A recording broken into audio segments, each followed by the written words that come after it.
네, 반갑습니다. 저희 지금 이제 9시가 거의 다 돼서 시작을 해보려고 하는데요. 지금 바로 시작을 하면 되나요? 아니면 9시 돼서 시작을 할까요? 지금 시작할까요? 네, 알겠습니다.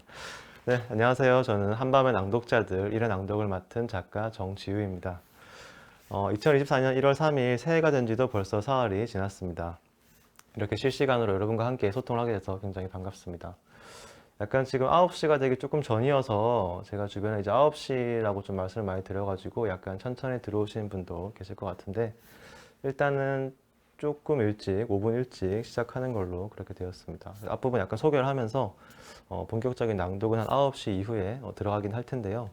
일단 약간 지금 저희 기획한 이 프로그램이 정부에서 주최하는 프로그램이기 때문에 정부 주체를 좀 소개를 해야 됩니다. 네, 그래서 이 한밤의 낭독자들은 이 문화체육관광부가 주최하고 이 한국문화예술위원회가 주관하고 운영하는 그 인문 365도에서 만든 그런 프로그램입니다. 지금 한밤의 낭독자들 프로그램이 오늘부터 매주 수요일 이어질 건데요. 이 참여하시는 분들이 정말 엄청납니다. 저도 참여하시는 분들의 이 출연진들을 보고 깜짝 놀랐는데 다음 주에는 박준신 님이 출연하시고 그 다음 주에는 이제 시와 싱어송라이터님 그리고 무려 장항중 영화감독님도 오십니다. 1월 24일에는 그리고 배우 이설님, 최갑수 여행작가님 그리고 한때 정말 팟캐스트로 많은 분의 사랑을 받으셨던 김정욱 소설가님, 김중혁 소설가님 그리고 2월 28일 마지막에는 저도 잘 아는 김겨울 작가님이 또 여기 이제 빛내게 되게 되셨습니다. 그래서 지금 인문 360도 공식 유튜브랑 인스타그램에서도 진행이 되고 있고요. 사실 뭐 이렇게 이제 어떻게 보면 주최를 하는 곳은 따로 있지만 저는 뭐 최대한 평소에 제가 하는 것처럼 좀 편안하게 여러분들과 함께 낭독을 좀 진행을 해보려고 합니다. 그래서 뭔가 딱딱한 분위기라든지 이런 것보다는 편안하게 정말 실시간으로 소통할 수 있는 그런 시간이 되었으면 하고요. 저 같은 경우에도 이렇게 뭐 촬영이나 영상 녹화나 이런 것들을 뭐 하면서 어떻게 보면 다소 이제 형식적으로 참여하는 곳도 종종 있었던 것 같긴 한데요. 오늘은 정말 좀 제가 정말로 사랑하는 이 책에 대해서 또 정말 제가 사랑하는 문장들을 뽑아서 여러분들께 진심으로 읽어드리고 또 여러분들의 그 문장에 대한 생각도 좀 들어보고 같이 소통을 하는 가치 있는 시간이 되었으면 하는 그런 바람입니다. 그래서 뭐 이제 조금 있으면 9시가 넘어갈 것 같은데요. 다들 이 늦은 밤에 뭐 하고 계신지 궁금해요. 저는 이제 야밤에 이렇게 화장을 하고 일을 하러 나와 있습니다. 그래서 오늘도 제 아이랑 그 놀이동산에 갔다가 하루 종일 놀이동산에서 있다가 이제 겨우겨우 시간에 맞춰서 떠나면서 아빠 이제 일하러 가 하니까 이제 아이가 깜짝 놀라서 아빠 지금 일하러 가? 이렇게 하고 이제 했었는데 여러분들이 9시 늦은 밤에 다들 일을 마치고 돌아오셨을 것 같은데 저는 일하러 와 있지만 일한다는 느낌보다는 정말 제가 좋아하는 문장들을 진심으로 읽는 약간 저에게는 뭐 글 쓰는 시간에 가까운 혹은 또 제가 좋아하는 분들과 모임을 하는 그런 시간에 가까운 느낌으로 진행을 해보려고 합니다. 그래서 이 프로그램의 기획 자체가 굉장히 중요한 게 좀 소통을 했으면 좋겠다. 국민들이 굉장히 요즘 뭐 많이 힘들고 지치고 여러 가지로 이제 어려운 일들도 많은데 또 겨울이고 좀 진심 어린 위로를 전해주고 위안을 전해주는 그런 시간이 되었으면 좋겠다 하는 그런 기획 의도가 있어가지고 여러분들께서도 좀 댓글로 뭐 채팅창으로 여러 가지 이야기를 해주시면 제가 지금 다 보고 있습니다. 지금 내 눈으로 전부 다 보고 있기 때문에 일하면서 보고 계신 분도 있고 저녁을 왜 그렇게 늦게 드시죠? 저는 오늘 저녁을 10분 만에 컵라면 먹고 왔습니다. 빨리 와달라 그래가지고. 네, 그래서 여러분들은 맛있게 드시면서 보시고요. 사실 저 같은 경우에 이제 독서 모임 같은 걸 하게 되면 이렇게 맥주 한 잔, 와인 한 잔 놓고 같이 하자 이렇게도 많이 말씀드리는데요. 편안하게 보시면서 편안하게 그때그때 생각나는 내용 있으면 편안하게 얘기해 주시고 그렇게 진행하시면 될 것 같습니다. 그래서 이제 거의 이제 9시가 다 됐기 때문에 야근하고 계시는 혹시 여기 계신 분도 아닌가요? 지금 여기 지금 카메라맨 이런 분들 지금 그 PD님 다 야근하고 계신데 지금 야근 중이에요. 이렇게 하고 하시는 분도 계시고 네, 저랑 같이 독서 모임 하셨던 분도 계신 것 같습니다. 저랑 같이 이제 와인 한 잔 같이 하는 그런 모임에 참여하셨던 분도 계시네요. 네, 이 공간도 너무 좋은 게 저도 여기 처음 와보는데 저희 집에서 그렇게 멀지 않은 곳인데 세팅도 굉장히 예쁘게 잘 해두셨고 앞으로 뭐 계속 이 공간에 사지 않겠지만 이 공간 못지않은 아름다운 공간에서 많이 좋은 시간들을 만들어 주실 것 같습니다. 피부가 좋아 보이는 것은 야밤에 화장을 했기 때문에 그런 것 같습니다. 네, 카메라도 여기 너무 좋고 카메라가 무려 지금 4대가 있어요. 제가 유튜브 촬영하면서 카메라 4대인 거 처음 봅니다. 그 어떤 유튜브에서도 그 뭐 다른 유명 채널에 나갔지만 카메라 4대 있는 건 처음 보는데 엄청난 규모로 진행되고 있는 낭독회입니다. 많은 참여해 주셔서 감사하고요. 그래서 이제 딱 9시가 됐기 때문에 제가 예고한 시간도 9시였죠. 그래서 제가 뭐 여기 인스타그램이나 페이스북에도 많이 소개를 해드렸는데 딱 9시가 되어서 오늘 읽을 책도 소개를 하고 작가도 소개를 하면서 진행을 해보려고 합니다. 오늘 제가 들고 온 책은 이 젊은 시인에게 보내는 편지라는 책입니다. 여러분들께서 이제 이 책을 아마 한 번쯤은 들어보신 적은 있으실 거예요. 근데 이 책을 처음부터 끝까지 읽어봤냐라고 하면 내가 굳이 왜? 이런 반응을 보이시는 분도 되게 많으실 것 같아요. 그래서 이번 기회에 제가 다 읽어드릴 수는 없지만 어느 정도 일부분 정도 좀 제가 정말 좋아하는 문장들 위주로 읽어드리고 이 책을 한번 이 책에 입문하실 수 있는 그런 기회가 되기를 바라는 입장입니다. 그리고 이 릴케는 뭐 다들 들어보셨겠지만 굉장히 유명한 시인이죠. 시인이지만 우리가 또 그 시를 생각보다 잘 아는 경우는 많지 않고 오히려 소설가 말테이 수기 같은 소설은 아마 또 읽어보신 분들은 계실 것 같아요. 그 출판사마다 그 전집들이 나와 있기도 한데 그 중에서 이제 그 문학 전집에 말테이 수기가 들어가는 경우가 굉장히 많죠. 근데 오늘 제가 읽고자 하는 것은 릴케의 그 유명한 시집도 아니고 릴케의 그 유명한 소설도 아닌 릴케가 쓴 편지집입니다. 심지어 릴케가 출간한 것도 아니에요. 릴케에게 편지를 받은 이 시인 습작생이었던 카푸스 씨라고 소개되는 이분이 자신이 릴케에게 받은 편지를 한 8편 정도, 9편에서 10편 정도를 묶어서 출간한 그런 책입니다. 이 책은 제가 이제 20대 때 너무 좋아했던 그런 책이고, 이 책을 지금까지 읽은 게 한 10번 읽은 것 같습니다. 이 책에 대한 책도 썼어요. 고전에 기대는 시간이라고. 이 책에 대한 책도 쓰고, 제가 20대 때 이 책에 대한 팟캐스트를 녹음한 적도 있었는데, 제가 거의 지금 한 10년 만에 그 팟캐스트를 한번 들으면서 왔었어요. 오는 길에 제가 무슨 얘기를 했나 들어봤는데 너무 이제 좀 오글거려서 못 듣겠다 싶긴 했지만 네. 여전히 이제 그때만큼 이 책을 사랑하고 있고 이 책은 특히 무엇보다도 이 고독에 대한 이야기를 굉장히 중점에 두고 하는 그런 책입니다. 그래서 어떻게 보면 이제 이 겨울이 깊어가는 그런 시간에 많은 분들이 조금 고독에 대해서 고민도 많이 하는 그런 측면이 있을 것 같아요. 특히 우리가 뭐 코로나 시대도 지나면서 요즘엔 코로나도 많이 해제되었다고 하지만 그럼에도 불구하고 많은 분들이 여전히 좀 고독하거나 외로운 느낌을 다 떨쳐내지 못한 채 시간을 많이 보내고 있을 것 같고 특히 여러 가지 지표들이 우리나라 사회가 점점 더 외로워진 사회가 되고 있다. 뭐 전 세계가 외로워지고 있다. 이런 말들도 많은데 어떻게 보면 이제 그런 외로움에 대한 하나의 대답이 될 수도 있을 것 같아요. 왜냐하면 릴케는 그 고독이 굉장히 중요하다고 이야기합니다. 그 고독에서부터 우리가 뭔가 아주 진지하고 중요한 것을 길어낼 수 있다고 이야기를 해요. 그래서 우리가 고독해질 필요가 있다. 고독이 나쁜 것이 아니다. 그런 이야기를 해주는 책이고 제가 20대 때 읽은 책이 그래도 이래저래 한 뭐 1, 2천 권 이상은 될 것 같은데 제가 읽었던 그 많은 책들 중에서 고독에 관해서는 굉장히 짧은 책임에도 불구하고 가장 깊은 인상을 남겼던 그런 책입니다. 여러분들도 그렇다고 해서 이 책이 어렵느냐? 전혀 어렵지도 않아요. 굉장히 편안하고 굉장히 쉬운 책이고 여러분들께서도 이번 기회를 통해서 몇 가지 문장을 들어보시고 또 이 책에 대한 관심으로 한번 고독에 대해서 생각을 해보시면 되게 좋을 것 같습니다. 오늘 시간은 되게 편안하게 진행을 할 생각이어서 너무 큰 부담 없이 들어주시면 좋을 것 같아요. 그래야 저도 부담 없이 이야기를 할 수 있을 것 같아요. 근데 지금 여기 이런 야밤에 이렇게 많은 스태프분들에게 둘러싸여 있는 것도 참 저도 드문 일이어서 최대한 편안하게 이야기를 하도록 하겠습니다. 조명이랑 분위기가 너무 좋아요. 네, 감사합니다.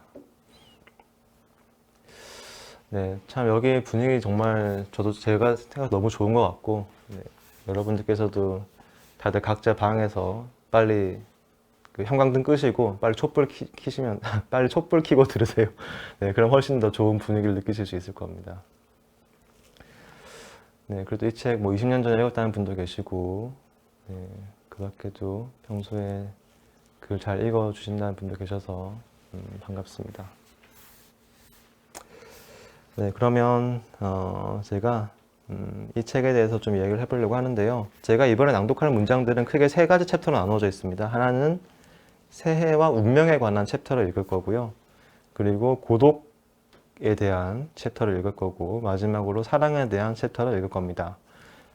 세 가지 챕터가 굉장히 다 좋을 것 같은데, 특히 우리가 이 새해를 지금 맞이하면서 많은 분들께서 자신의 새해의 운명이 궁금해서 사주팔자를 보러도 가시고, 청룡의 해, 과연 토끼띠에는 어떤가? 저희가 토끼띠인데 청룡이 토끼띠를 잡아먹지 않나요? 뭐 이런 거 이제 물어보러 다니실 것 같아요. 그래서 올해는 뭐 최대한 은신해야 된다, 뭐 이런 얘기 들으실 것 같기도 한데, 한번 릴케가 생각하는 운명에 대해서 저희가 들어보면 좋을 것 같습니다. 제가 좀 미리 문장들을 수집을 해와서 한번 그 문장들 위주로 읽어보도록 하겠습니다.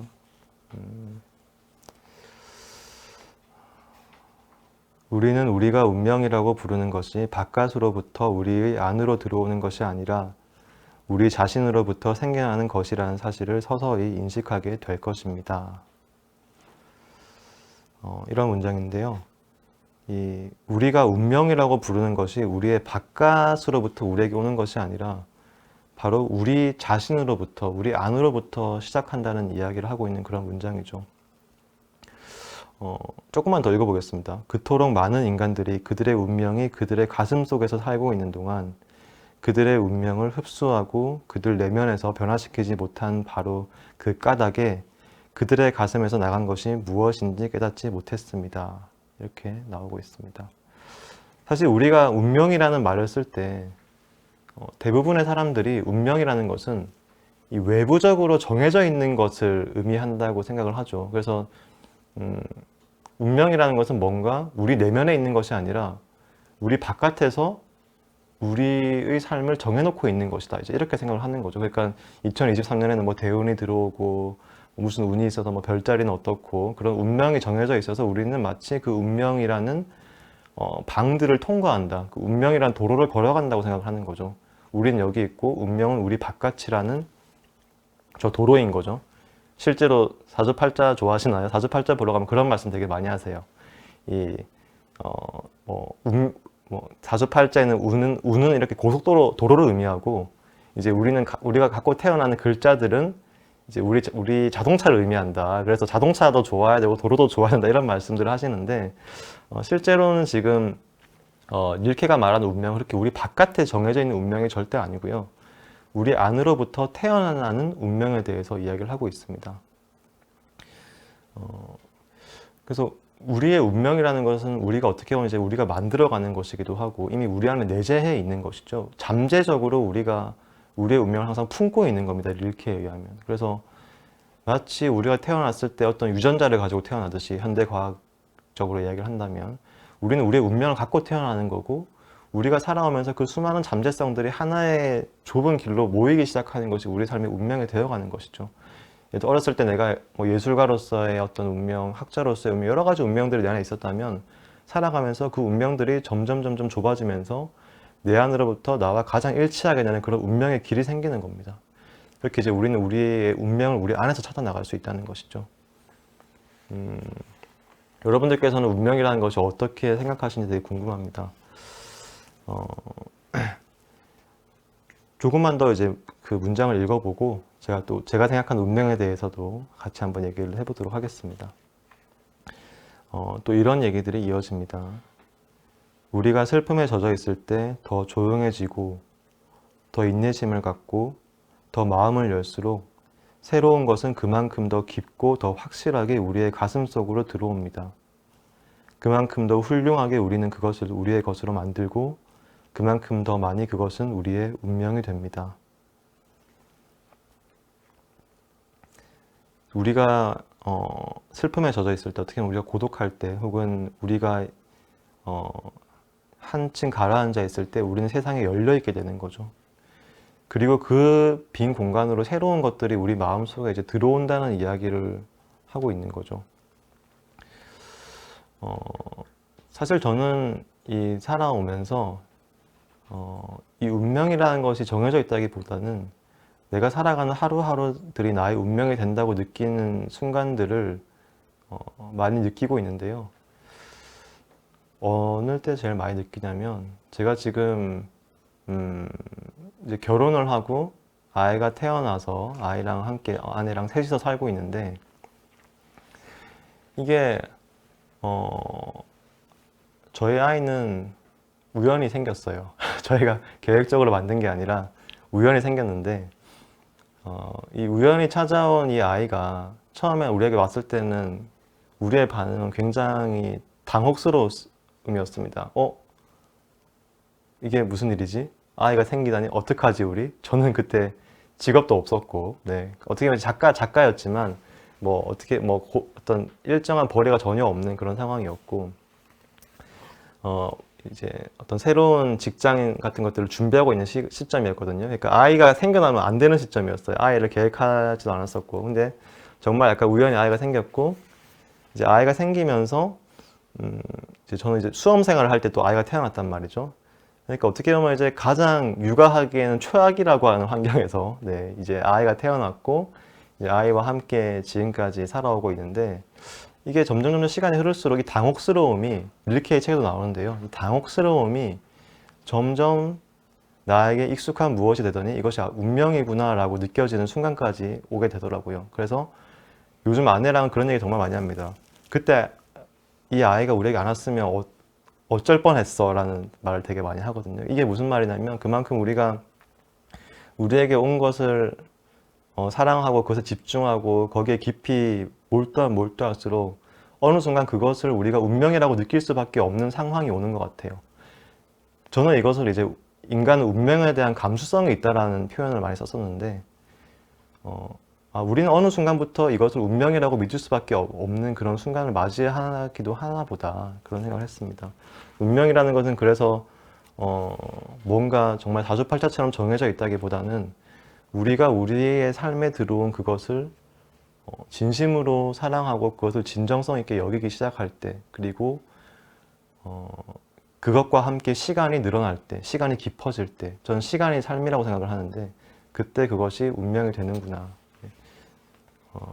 마치 릴케가 말하는 것처럼 그만큼 더 훌륭하게 우리는 그것을 우리의 것으로 만들고 그만큼 더 많이 그것은 우리의 운명이 됩니다 라고 하는 것처럼 그렇게 운명이 되는 것 같습니다. 네, 저희 그 주최 측에서 소통이 안 될까봐 너무 되게 걱정하셨었는데, 소통이 너무 많이 돼서 지금 큰일이에요. 지금 이 지금 채팅창을 다 읽을 수가 없습니다. 제가 지금 잠깐 고개를 들었다가 깜짝 놀랐습니다. 낭독 라이브는 매주 정기적으로 하게 되고요. 그래서 매주 이 시간에 9시마다 하게 되는데, 뭐 장항준 감독님이나 김계월 작가나 김준호 소설가, 이런 되게 유명하신 분들 많이 오시고 정말 저보다 훨씬 더 좋은 시간들 많이 만들어 나가실 것 같아요. 앞으로도 많은 참여해 주시면 되게 좋으실 것 같고, 랄라님께서 운명은 내가 어쩌지 못하는 것이라고 이미 정해진 것이라고 생각을 했는데 운명을 내 안에서 찾아간다는 거라고 하니 낯서네요. 그렇지만 내 안의 운명을 찾아 나간다고 하니 더 희망적이네요. 저도 그렇게 생각을 합니다. 네, 후경이님께서 운명이 외부에서 정해진다, 뭔가 억울해요. 그렇죠. 저도 마찬가지라는 생각이 듭니다. 그리고 운명이 정해져 있다는 생각이 때로는 너무 위험하고 무서운 것 같아요. 예를 들어서 제 주변에도 보면 저랑 같이 이제 아이를 키우는 나이대의 부모들이 많은데, 아이가 굉장히 아픈 경우도 있습니다. 너무 안타깝게도.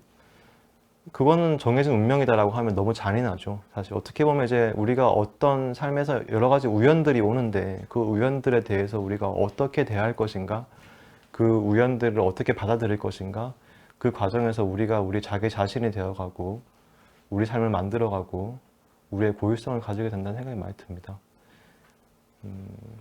어떻게 보면 이제 우리는 항상 우리 삶에 도래할 그 수많은 우연과 기회들을 기다리고 있는 거죠. 우리 마음의 어떤 릴케식으로 말하고 어떤 고독을 쌓으면서. 네. 운명이 곧 나 자신이라는 말이 세상 위로가 되네요. 여기 채팅창 되게 열심히 써주고 계신데 20분을 추첨을 해서 특별한 선물을 드린다고 합니다. 네, 주최 측에서 얼마나 소통을 간절히 바라셨는지 네, 알 수 있는 대목인데 열심히 참여해 주시면 20분이 추첨돼서 선물이 어떻게 가는지 저는 모릅니다만 아마 선물이 사후적으로 어떻게 보내지나 봅니다. 산타 할아버지처럼. 사실 저희가 이번 크리스마스 때 저희 집에 산타 할아버지가 왔거든요. 제 아이의 고모부가 산타 할아버지로 변장을 해서 놀러 왔습니다. 근데 산타 할아버지로 올 때 어떻게 올까 이제 고민을 하다가 현관문으로 오면 산타 할아버지 너무 이상하다. 이제 그런 얘기가 나온 거예요. 근데 때마침 그 전날에 제가 이제 그 김풍 작가님이랑 저희 집에서 이제 이렇게 송년회를 하고 있었는데 그분이 옛날에 자기 조카들을 위해서 산타 할아버지를 했던 이야기를 해줬었어요. 자기가 베란다에 몰래 숨어 있다가 베란다에 나타났더니 자기 조카가 깜짝 놀래가지고 자기 조카 주변 친구들이 모두 산타 할아버지 믿지 않을 때까지 자기 조카 믿었다고 그렇게 하더라고요. 저희도 이제 그 아이디어를 빌려가지고 고모부가 베란다에 숨어 있다가 나타나서 아이가 믿을 수밖에 없었던 그런 크리스마스였는데 여러분도 이번 선물 한번 받아보시길 바랍니다. 산타 할아버지가 베란다에서 나타나실지도 몰라요. 크리스마스가 이미 지났지만. 네, 그리고 또 한번 그 다음에는 한번 고독에 대한 이야기를 좀 해보겠습니다. 저희 운명에 대한 얘기를 했고 많은 분들이 이제 어쨌든 운명이라는 게 외부적으로 정해져 있는 것이 아니라 나의 내면에서부터 시작한다는 것에 대해서 많이 공감도 해주신 것 같아요. 그것 되게 희망적으로도 느껴지고 되게 좋은 관점인 것 같다. 한번 이 릴케이 책을 읽어보시면 되게 좋으실 거예요. 그런 제가 지금 이렇게 가볍게 말씀드리는 것보다 훨씬 깊은 이야기가 있기 때문에 한번 이 책을 읽으시면서 이 운명을 좀 고민을 해보시길 바라겠습니다. 그 다음에는 제가 이제 고독에 대한 챕터를 한번 읽어볼까 하는데요. 이 고독에 대한 부분도 사실 릴케에게 가장 중요한 부분 중 하나입니다. 사실 뭐 고독이든 운명이든 사랑이든 모든 게 이어져 있긴 한데요. 일단 고독에 대해서 한번 읽어보도록 하겠습니다. 당신의 고독을 사랑하고 고독이 만들어내는 고통을 당신의 아름답게 울리는 비탄으로 견디도록 하세요. 왜냐하면 당신은 당신 가까이에 있는 사람들이 멀리 느껴진다고 말씀하셨는데 바로 그것이 당신의 주위가 넓어지고 있음을 보여주는 것이기 때문입니다. 당신 가까이에 있는 것들이 멀리 있는 것처럼 느껴진다면 당신의 영역이 이미 별들 바로 밑에까지 다다를 만큼 커졌음을 반증하는 것입니다. 개인적으로 저는 이 구절을 이 책에서 가장 아름다운 구절이라 생각을 합니다. 여러분들 혹시 그렇게 느끼셨나요? 어떤 부분이 저는 처음에 이 부분을 읽고 너무 감동적이어서 책을 덮어놓고 잠깐 밤하늘의 별을 보러 나갔던 기억이 납니다. 다시 제가 그 부분 다시 한번 읽어볼게요. 제가 너무너무 좋아하는 부분이기 때문에. 당신은 당신 가까이에 있는 사람들이 멀리 느껴진다고 말씀하셨는데 바로 그것이 당신의 주위가 넓어지고 있음을 보여주는 것이기 때문입니다. 당신 가까이에 있는 것들이 멀리 있는 것처럼 느껴진다면 당신의 영역이 이미 별들 바로 밑에까지 다다를 만큼 커졌음을 반증하는 것입니다. 그러니까 우리는 이 고독을 되게 무서워하죠. 고독이라는 것이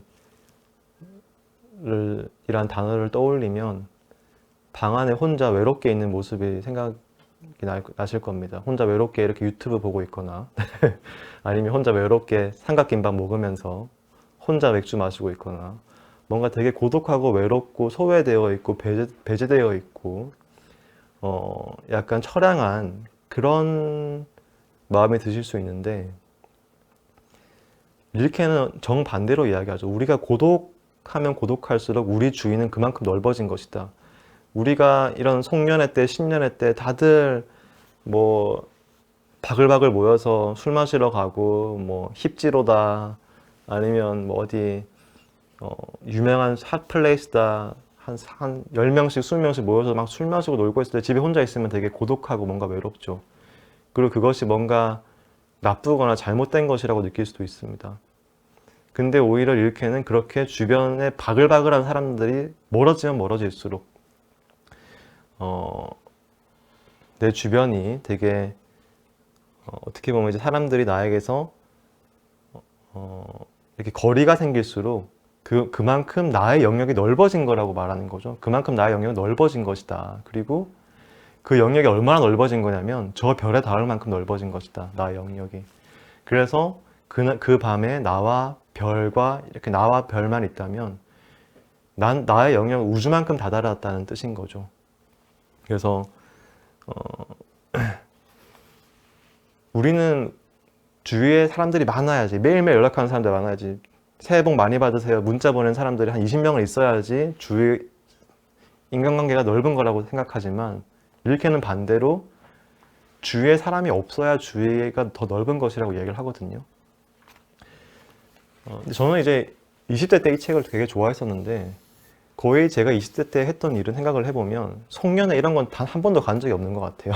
신년회, 송년회 이런 건 한 번도 간 적이 없었고, 뭐 사람들끼리 떼지어 다니면서 막 술 마시고 이런 것들 거의 해본 적이 없었습니다. 그리고 제가 20대를 떠올리면 거의 기억나는 장면은 제가 혼자 살던 원룸 자취방에서 그 약간 이 쪽 창문 같은 게 하나 있었는데, 그 창문으로 보이던 달과 별과 이런 것들 되게 기억이 나요. 그래서 새벽을 되게 좋아했었는데, 그럴 때 이 책이 굉장히 위로가 되었습니다. 아, 나는 지금 어떻게 보면 이제 우주에 다다라 있구나. 그리고 이 고독 속에서 뭔가 준비하고 있구나. 그리고 뭔가 내 안에서 길어내고 있고, 뭔가 내 안에서 숙성시키고 있구나. 이런 생각들도 되게 많이 했던 것 같아요. 물론 제가 지금은 되게 북적거리는 시간을 보내고 있어요. 물론 북적거린다고 해도 저는 역시 뭐 송년회 술자리 이런 건 3명 이상 있는 자리는 안 갑니다. 안 가는데,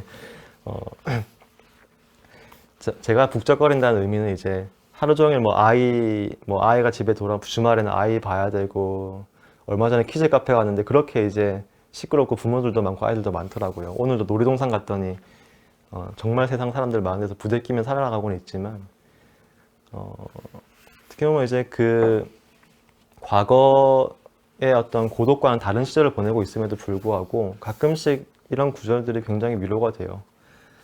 내가 어떻게 보면 뭐 주위에 그렇게까지 많은 사람들에게 집착하지 않아도 오히려 더 진정성 있는 시간을 보내고 있는 것일 수도 있겠구나, 그런 생각을 되게 많이 하게 되는 그런 구절입니다.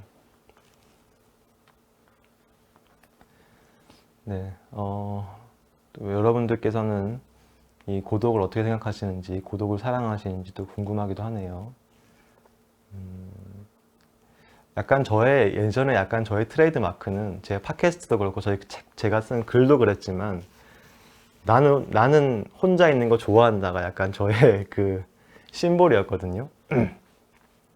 제가 쓰는 글들도 그랬고, 그래서 제 아내는 그런 말도 했습니다.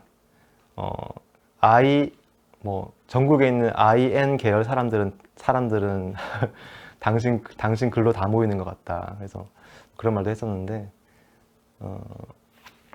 제가 봤을 때 릴케는 INFJ인 것 같습니다.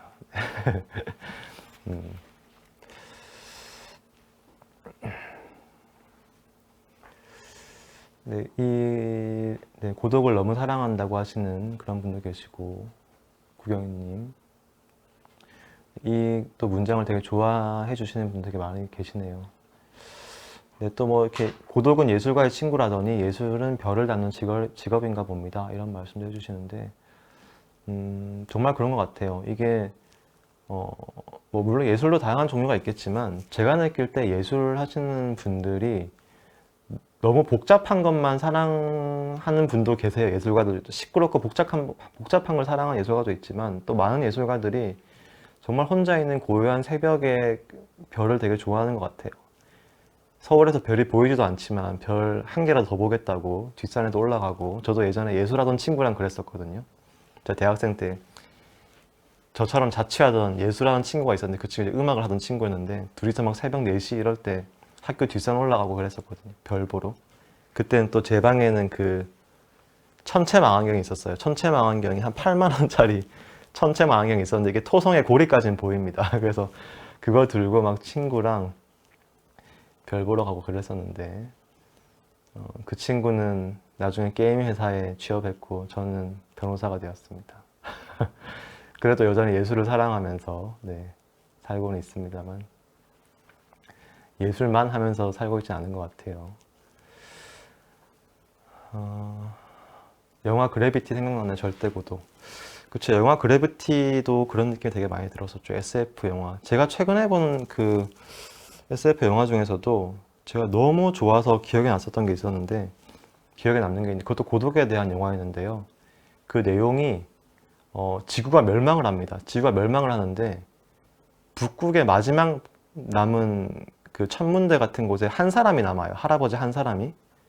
그래서 이제 그 사람이 이 외부와 교신을 하면서 지구에 들어오려고 하는 우주선을 지구에 못 들어오게 교신을 하는 그런 스토리인데, 나중에 반전도 있고 되게 재밌는데 제목이 기억이 안 나네요.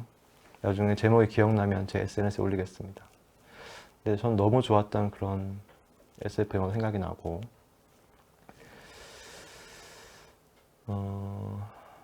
네, 재현님, 고독은 사람에게 반드시 필요한 영역이라 생각을 해요.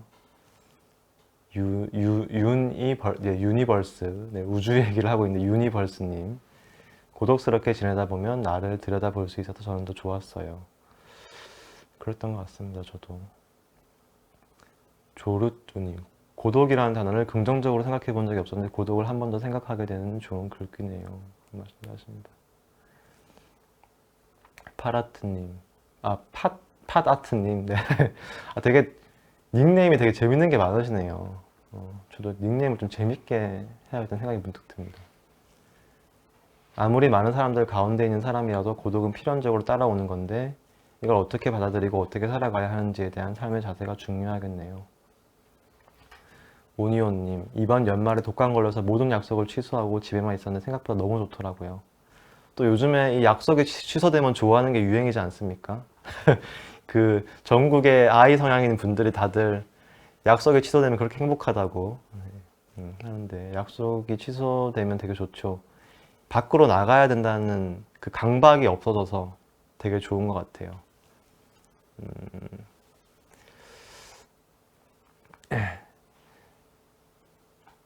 우리는 뭔가 왠지 나가야 될 것 같은, 날씨가 좀 왠지 나가야 될 것 같고, 이렇게 연말에면 왠지 나가야 될 것 같은 그런 압박감을 느끼기도 하는데, 또 이렇게 집에 있는 것이 되게 좋기도 합니다.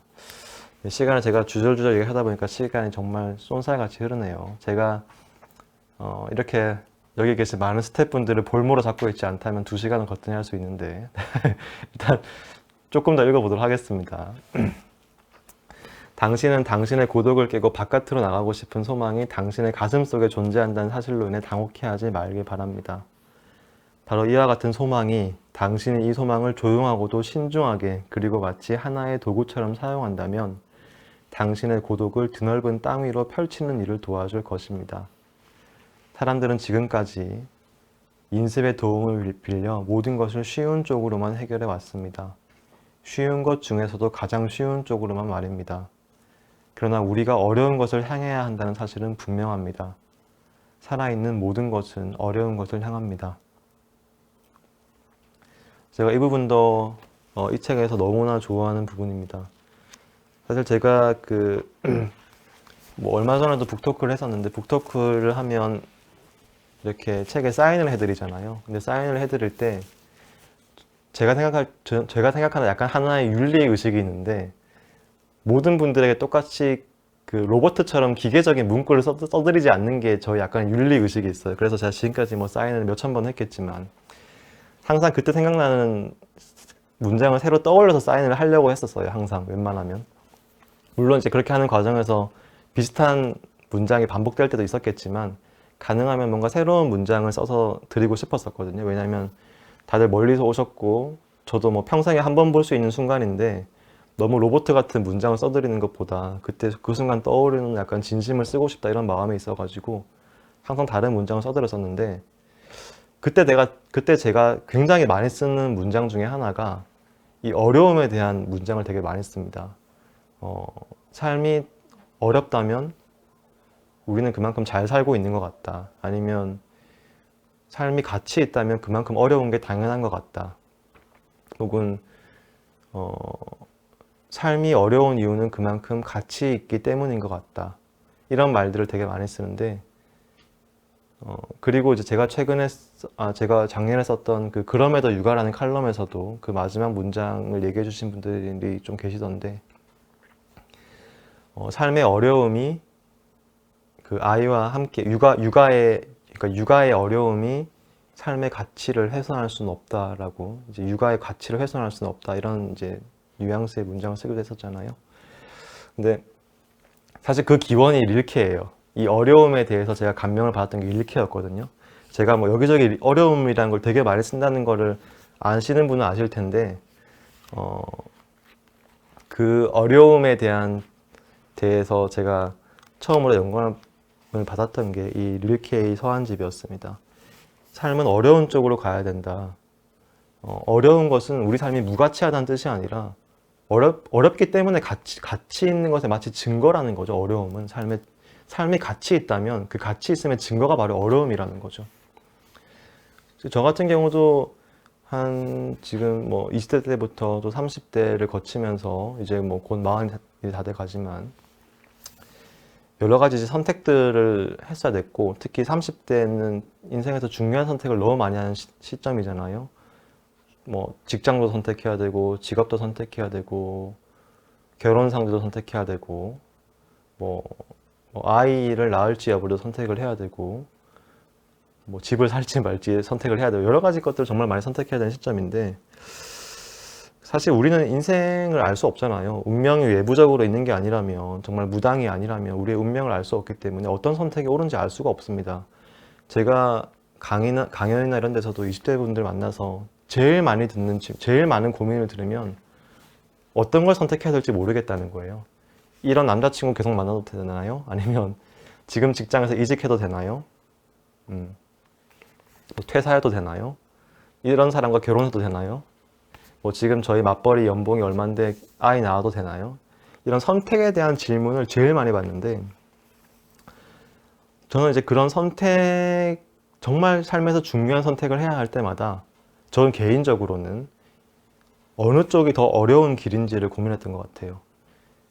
이쪽이 더 어려운 길인데 내가 이쪽으로 가는 게 두려워서 이 선택을 하지 않고 있다면 이건 내가 뭔가 회피하고 잘못하고 있는 것이다. 내가 두려워하고 어려워하는 바로 그쪽으로 가야 된다라고 많이 믿었던 것 같아요. 그래서 저희 30대 여정은 거의 제가 생각하는 어려움 쪽으로 향했던 그런 시절이었습니다. 릴케가 말하는 바로 우리가 어려운 것을 향해야 한다는 사실은 분명합니다. 라는 이 문장을 따라서 거의 릴케를 따라서 왔죠. 물론 이 문장은 아마 뭐 여기 기독교인 분들은 계신다면 아시겠지만 성경에서 나온 문장이긴 하죠. 그래서 좁은 길로 가야 된다. 넓은 길이 아니라 그런 어려움 쪽을 향해야 한다는 건 사실 기본적으로 이제 기독교 신앙에서 굉장히 중요한 테마고 릴케도 되게 이름에 마리아가 있잖아요. 라이너 마리아 릴케잖아요. 그래서 굉장히 어떻게 보면 이제 그런 신앙의 중요성을 이해할 수 있는 그런 이름을 가지고 있기도 한데 릴케도 굉장히 이 책에서 그런 특히 약간 어머니적인 모성적인 뭐 모성이라는 말에 대한 약간 비판도 있지만 아무튼 아버지로서의 신이 아니라 어머니로서의 신에 대해서 이 책에서 되게 많이 이야기를 하고 있거든요. 뭐 그것도 제가 언젠가 시간이 된다면 지금은 아니더라도 얘기할 수 있는 그런 때가 있을 수 있겠죠. 네. 들어오신 분들 보니까 저랑 굉장히 이제 낯익은 분들이 되게 많으시네요. 역시 목사님은 아멘 이렇게 김종주 목사님 아멘 이렇게 해주시고 네. 아무튼 뭐 평소에 또 저랑 같이 모임하셨던 분도 계신 것 같고 어, 영화 제목이 너무 궁금하네요 라고 하시는데 이 영화 아시는 분 아무도 안 계세요. 여기 지금 그래도 100명 계신데 850, 900명이 계신 건가요? 아무튼 되게 많이 계신데 제가 아까 말씀드렸던 영화 아시는 분 아무도 없나요? 제가 나중에 한번 찾아보겠습니다. 살아있는 모든 것은 어려운 것을 향합니다. 이거 읽기 너무 좋네요. 코너스 오브 코리아.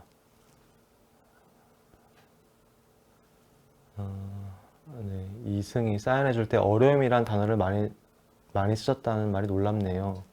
어려움에 대한 신선한 접근도 좋습니다. 공시팝님, 세상은 늘 넘쳐날 것 같은 아름다움으로 가득하네요. 안경을 자주 닦아야겠다고 생각을 해요. 네. 안경 닦으실 때 조심하시기 바랍니다. 제가 아무거나 안경 닦다가 안경알을 자주 바꾸고 있습니다. 기스가 많이 나가지고. 최종욱님, 한밤의 낭독자를 계획하신 인문 360 구성원 여러분들께 감사드립니다. 자주 들려 시청하겠습니다. 좋은 결과 있기를 기대합니다. 감사합니다. 네, 지금 늦은 밤까지 퇴근도 못 하시고 여기서 다들 일하고 계세요, 지금.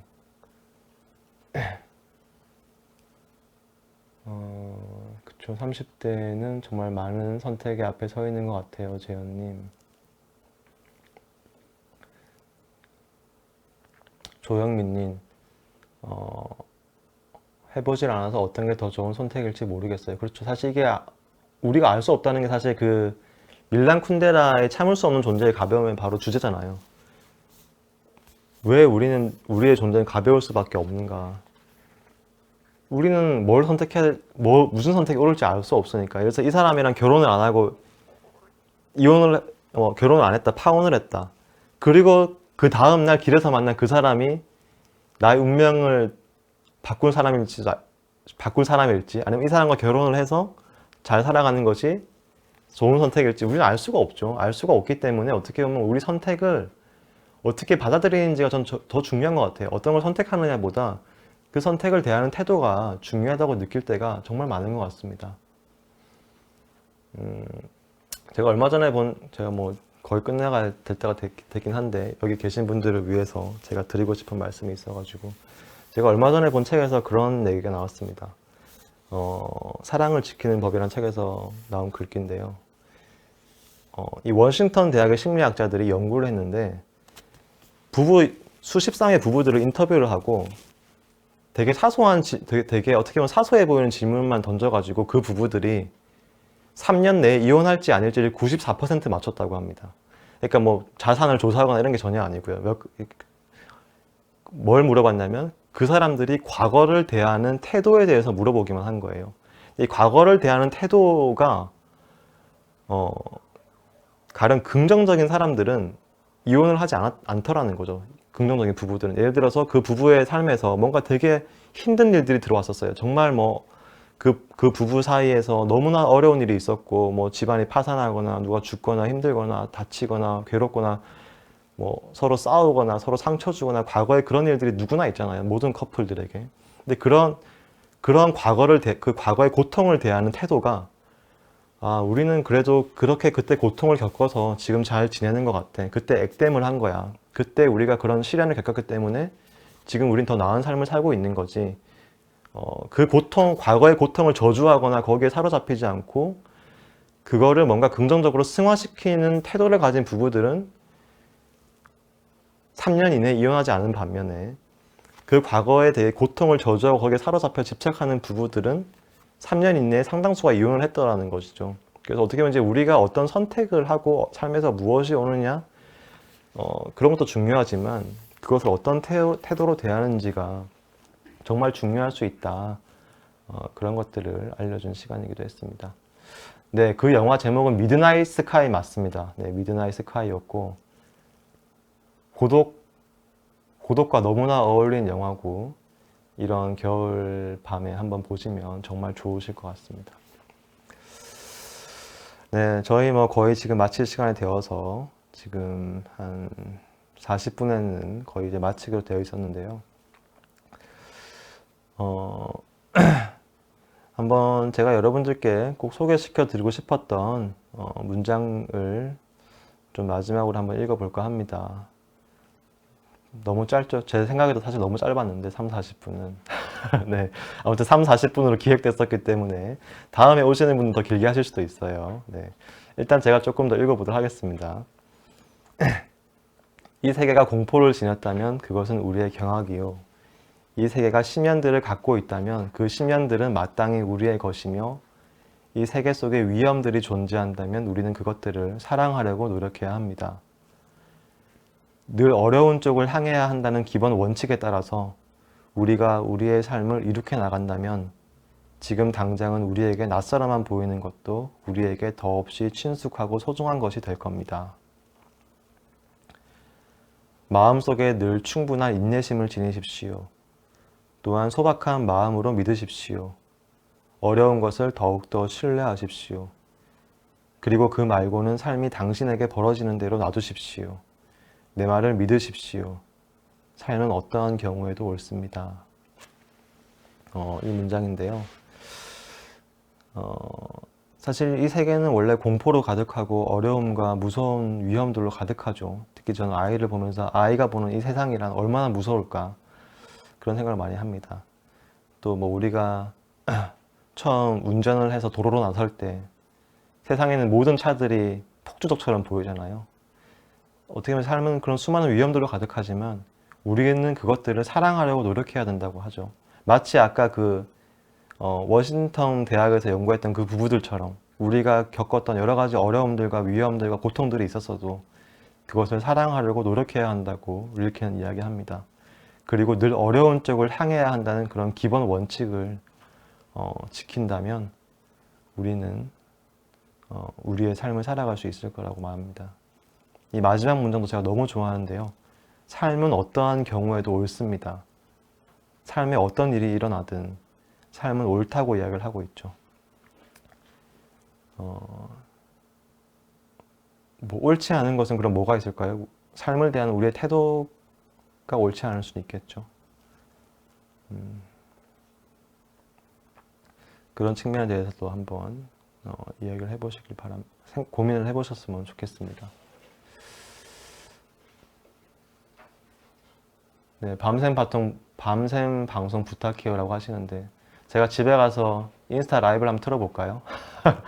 네, 제가 인스타 라이브 하면 밤새서 하는 건 아시는 분은 아실 겁니다. 와인 한 잔 놓고 남은 사람 한 명도 없을 때까지 하기도 하고 그러거든요. 그러나 오늘은 그런 자리가 아니기 때문에 또 그래 충분히 많이들 좋은 것들을 많이 느끼셨을 것 같아요. 이 책에 대해서 충분히 많이 느끼셨을 것 같습니다. 어쨌든 고독과 어려움에 대해서 우리가 충분히 많이 느끼신 그런 시간이 되셨을 것 같고 그리고 또 이제 사전에 미리 문장을 보내주신 분도 계신다고 해요. 그래서 이 미리 보내주신 문장도 마지막으로 한번 읽어보겠습니다. 이 문장은 이 책의 문장은 아니고 달러구트 꿈 백화점의 문장입니다. 그래서 이미의 작가님이 쓰신 책이죠. 이 부분도 한번 제가 읽어보도록 하겠습니다. 모두가 자기의 꿈을 꾸고 극한의 자유를 느꼈다는 천사를 보낼 때 어린 저는 자유의 불완전함에 대해 생각했습니다. 꿈에서는 걷고 뛰고 날 수도 있는 저는 꿈에서 깨어나면 그러지 못합니다. 바다를 누비는 범고래는 땅에서 자유로울 수 없고 하늘을 나는 독수리는 바다에서 자유롭지 못하죠. 정도와 형태의 차이만 있을 뿐 모든 생명은 제한된 자유를 누립니다. 여러분은 언제 자유롭지 못하다고 느끼십니까? 여러분을 가둬두는 것이 공간이든 시간이든 저와 같은 신체적 결함이든 부디 그것에 집중하지 마십시오. 다만 사는 동안 여러분을 자유롭게 할 수 있는 무언가를 찾는 데만 집중하십시오. 어떻게 보면 제 릴케의 문장과 굉장히 닿는 면이 있는 것 같아요. 그래서 우리에게 어떤 결핍이나 어려움이 오든지 거기에 집중하지 말고 삶에서 오는 것은 그냥 옳다고 믿으라는 거죠. 그리고 이것을 내가 어떻게 대해야 될지를 한번 고독 속에서 찾아보시고 잘 대해 보셨으면 좋겠습니다. 그리고 저희 뭐 그렇게 긴 시간은 아니었지만 또 사람이 약간 아쉬운 게 좋아요. 너무 볼장 다 보면 약간 또 허무합니다. 약간 아쉬움이 남아야 다음에 다음 주에 여기 또 들어와서 또 들어보고 싶고 그쵸?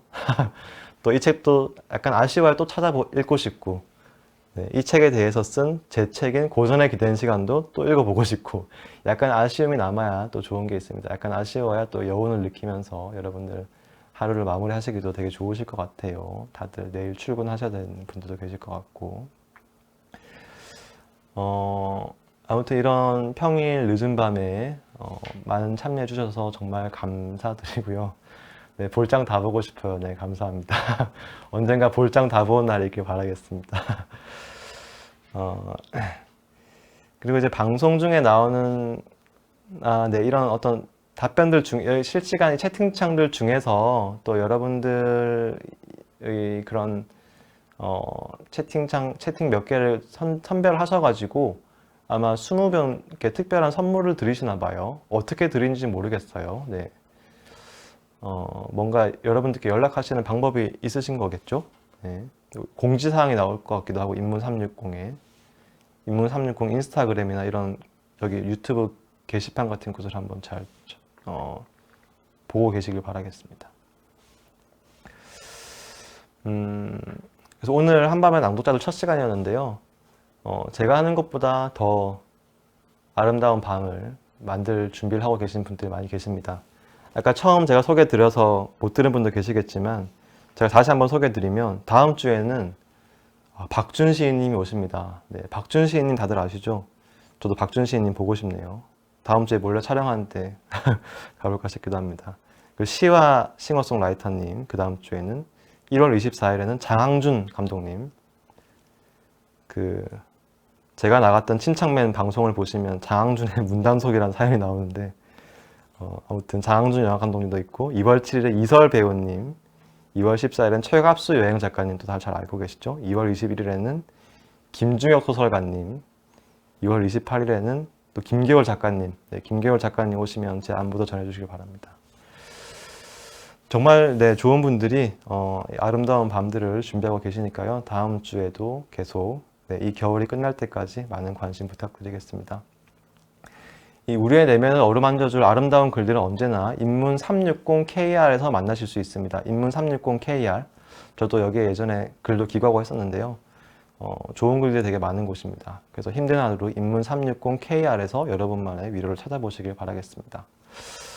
네, 다음 주에도 많은 관심과 참여 부탁드리고요. 저는 오늘 여기서 인사 마치도록 하겠습니다. 인문 360도 한밤의 낭독자들 작가 정주였습니다. 감사합니다.